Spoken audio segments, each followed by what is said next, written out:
Topic क्या है कि नर्वस सिस्टम क्या होता है। Nervous system is divided into two main parts. First is CNS, this is called central nervous system, and another one is PNS, this is called peripheral nervous system.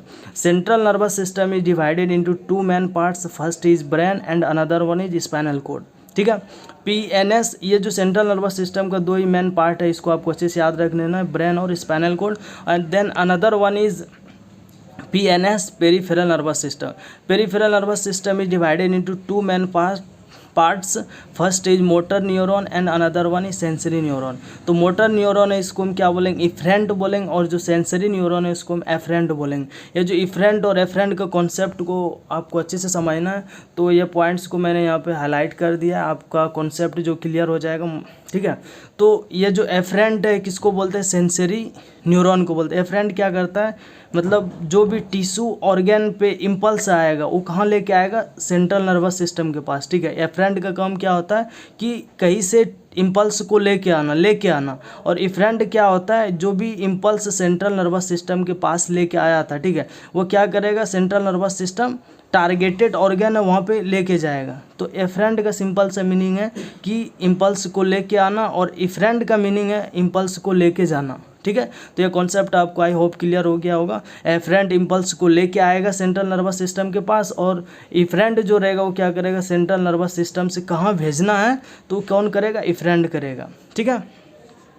तो ये क्या है मेरा पेरिफेरल नर्वस सिस्टम का दो concept I hope clear हो गया होगा, सेंसरी और मोटर। ठीक है। तो उसके बाद क्या है कि जो मोटर न्यूरॉन है वो divided into two main parts. First is SNS, जिसको हम क्या बोलते हैं, somatic nervous system, and another one is ANS, this is called autonomic nervous system. ठीक है। ये जो सोमेटिक नर्वस सिस्टम इसको हम क्या बोलते हैं, वॉलेंट्री बोलते हैं, और जो ऑटोनॉमिक नर्वस सिस्टम इसको हम क्या बोलते हैं, इनवॉलेंट्री बोलते हैं। ठीक है।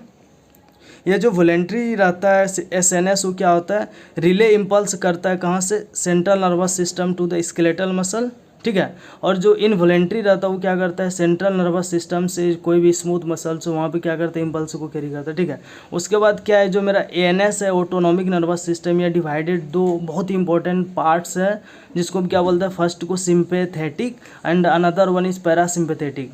ठीक है। ये जो सिंपैथेटिक और पैरासिम्पैथेटिक है, इसी पे सारा चैप्टर बेस्ड है, और आज हम इस वीडियो में मोस्टली इसके डिफरेंसेस के बारे में पढ़ने वाले। ठीक है। तो इसको आपको अच्छे से समझना है, और इसका जो बोर्ड में अगर हम बात करें 12th का बोर्ड हो तो उसमें क्या होता है, इसका डिफरेंस बहुत ही पूछा जाता है। ठीक है। तो इसलिए आपको अच्छे से ध्यान देना है सिंपैथेटिक और पैरासिम्पैथेटिक, और ये जो क्लासिफिकेशन है, ये जो चार्ट है, आपको अच्छे से माइंड में बिठा लेना है। ठीक है।